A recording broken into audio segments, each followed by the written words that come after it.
qo'shimcha ikkita oyoqlar, tashqi jinsiy a'zolarini ikkitaligi. Bugun mana bolam hamma joyi yaxshi, sog'lom boladan bunday bo'lib turibdi, mana Xudoga shukr. Bu bolachada korpus yo'q. Bu bolachada faqat oyoq qismi ma'lum, qovuq.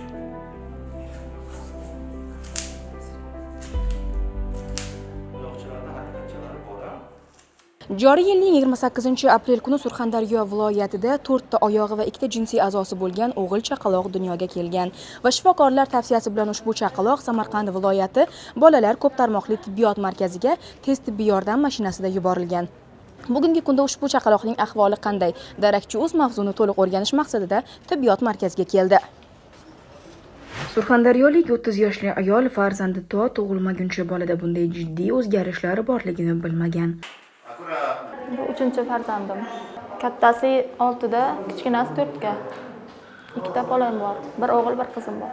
Tekshiruvlarga tushganman, apparatga, skrininglarga yaxshi chiqqandi. Bu holatni tug'ilgandan keyin bilib qoldik. Ungacha bilmaganmiz. Chaqaloq Samarqand viloyati bolalar ko'p tarmoqli tibbiyot markaziga keltirilgandan so'ng shifokorlar tomonidan bolani asrab qolish choralari ko'rildi. Joriy yilni 29-aprel kuni bizda markazimizga Surxondaryo viloyatidan ko'p sonli tug'ma anomaliyalari bilan chaqaloqcha keltirildi. Anamnezdan chaqaloqchamiz 28-aprel kuni, ya'ni bizga kelishidan bir sutka oldin Surxondaryo viloyati Shirobod tumani tug'ruq kompleksida dunyoga kelgan va yerdagi mahalliy vrachlar tomonidan bemorda o'sha qo'shimcha oyoqlarning mavjudligi, ko'rinadigan nuqsonlar mavjudligi sababli Samarqand viloyati bolalar ko'p tarmoqli tibbiyot markaziga yuborish tavsiya qilindi. Tez yordam mashinasida tibbiy xodimlar hamrohligida bizning markazga yo'naltirilgan. Biz bolachani kelganda umumiy ko'rikdan o'tkazgan vaqtimizda bolachada pastki qismida o'sha qovoq sohasida qo'shilgan qo'shimcha ikkita oyoqlar, tashqi jinsiy a'zolarini ikkitaligi, yorg'oqlarning ikkitaligi bu ko'rinadigan holatlarda ko'rinib turgan edi. Qo'shimcha tekshirishlar o'tkazish natijasida bolachada anal teshigining yo'qligi aniqlandi va biz dastlabki endi 24 soatdan ko'proq vaqt muddat bo'lganligi uchun tug'ilganligiga biz bolachani dastlab o'sha shoshilinch holatda sun'iy orqa chiqaruv teshigi yaratish operatsiyasi o'tkazishga qaror qildik va 29-aprel kuni bolachamizga chap tomonlama kolostoma qo'yish operatsiyasi o'tkazilib sun'iy orqa chiqaruv teshigi yaratildi va bolachamiz markazimiz chaqaloqlar reanimatsiyasi bo'limida intensiv xonada davolashni davom ettirdi va qo'shimcha chuqurlashtirilgan tibbiy ko'riklardan o'tkazildi va qo'shimcha bemorda bor patologik holatlar hammasi aniqlandi. Bemorda qo'shimcha yurak tug'ma nuqsoni, qovuqlar, ya'ni siydik pufagini ikkitaligi, tashqi chiqaruv siydik chiqarish kanalining va tashqi jinsiy a'zolarning ikkitaligi kabi qo'shimcha holatlar aniqlandi va bemorimiz rejali ravishda operatsiyaga tayyorlanib 13-may kuni bemorimizda o'sha rudimentar tarzda rivojlangan qo'shimcha oyoqlarni ajratib kesib olib tashlash amaliyoti o'tkazildi. Murakkab jarrohlik amaliyotidan so'ng bolachamiz yana intensiv palatada kuzatildi. Mana hozir bolachamizni yoshi 34 kunlik bo'ldi. Ahvoli qoniqarli. Hozirgi qo'shimcha bo'lgan patologik holatlar bular o'sha yurak tug'ma nuqsoni, qovuqlarning ikkilanishi, tashqi jinsiy a'zolarni ikkitaligi bu bolachamizni hozirgi hayotiga xavf soladigan holatlar emas. Jarrohlik operatsiyasi bemorimizda mana shu qo'shimcha rudimentar tarzda rivojlangan oyoqlarni ajratib olib tashlash operatsiyasi 4,5 soatdan ziyodroq davom etdi. Bu turdagi operatsiyalar bizning markazimizda oldin amalga oshirilmagan. Adabiyotlarda biz murojaat qilganimizda bunaqa turdagi operatsiyalarni aynan o'tkazilganligi, xuddi shu turdagi chaqaloqlarning tug'ilganligi haqida ma'lumotlar kamroq topdik. Faqat shu 2019-yilda Afrika davlatlarida xuddi shunaqa 4 oyoqli bolacha tug'ilganligi adabiyotlarda ma'lum, lekin u bolachada jarrohlik amaliyotlari o'tkazishga borishmagan. Sababi bolachada qo'shimcha yana og'ir patologiyalar, yurak tug'ma nuqsonining og'ir turlari borligi sababli u bolacha nobud bo'lib, rejali jarrohlik operatsiyasi o'tkazilmasdan qolgan.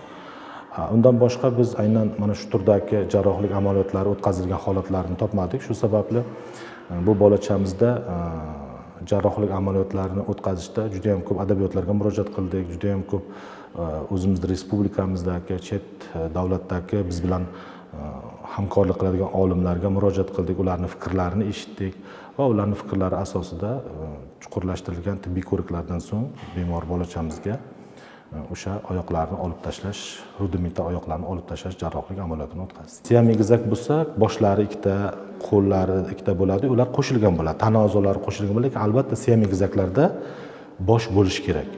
Bu bolachada korpus yo'q. Bu bolachada faqat oyoq qism ma'lum, qovuq. Demak, bu ikkinchi chaqaloqni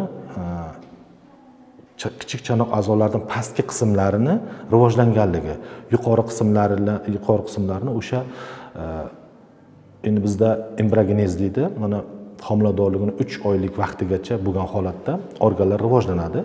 Mana shu holatlarda teratogen omillar, masalan, onasini kasalliklari yoki bo'lmasa tashqi muhitdagi teratogen omillarining ta'sirida o'sha rivojlanmay qolgan holatlarda mana shunaqa rudimentar a'zolar hosil bo'lib qoladi.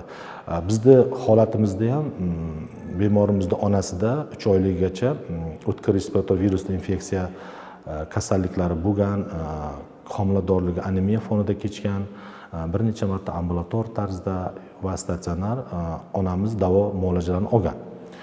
Shu sababli o'sha vaqtlarda bu bolachalar qo'shimcha egizak tarzda rivojlanishi mumkin bo'lgan homilaning o'sha ikkinchi homila egizak qismi qo'shimcha rivojlanmasdan qolgan degan xulosaga kelish mumkin.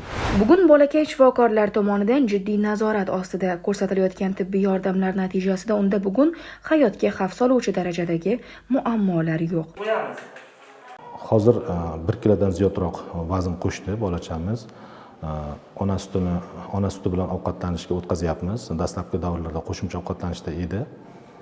Hozirgi vaqtda bemorimiz bolachamizni onasiga berdik. Ona suti bilan oziqlantirishni boshladik. Har kun tana vaznini nazoratda ushlab turibmiz. Bolachamizda hozir yoshiga nisbatan rivojlanishi, yoshiga nisbatan mos o'ziga tana vaznlari qo'shilyapti, gemodinamik holatlarda patologik o'zgarishlar yo'q. Ovqatlanishi, axlat qilishi, siydik ajratishi barchasi normada. Qo'l oyoqlarida harakatlanish bor, oyoqlari to'liq fiziologik holatga keltirilgan. Dastlabki o'sha operatsiyadan oldingi holatda bemorda asosiy bolachamizning qov suyaklariga qo'shimcha rudiment oyoqchalar o'sha suyaklar orqali yopishganda qov suyaklarini ikkita yuqori holatga ajratgan edi. Shuning uchun oyoqlari tashqi holatda edi. Hozir biz oyoqlarni olib tashlaganimizdan keyin, qo'shimcha rudimentar oyoqlarni olib tashlaganimizdan keyin hozir qov suyaklarini yaqinlashtirdik va bolaning oyoqlari fiziologik holatga keldi. Harakatlari yaxshi, bug'imda, umumiy harakatlanishda, bolachani o'sish rivojlanishida hozircha muammolarimiz bor. Bugun mana bolam hamma joyi yaxshi, sog'lom boladanday bo'lib turibdi mana, Xudoga shukr. Oyoqchalari yaxshi, harakatlari yaxshi, ko'rib ancha xursand bo'ldik. Mana tibbiyotimiz rivojlanib ketgan ekan, shunchalik darajada bolamizni asrab qoldi. Buning o'zi bir katta yutuq biz uchun. Endi bolamning kelajagi qanday bo'ladi, nima bo'ladi deb qayg'urardim. Mana endi yaxshi bo'lganini ko'rib, mana ancha nima bo'ldik, xursand bo'lib o'tiribmiz.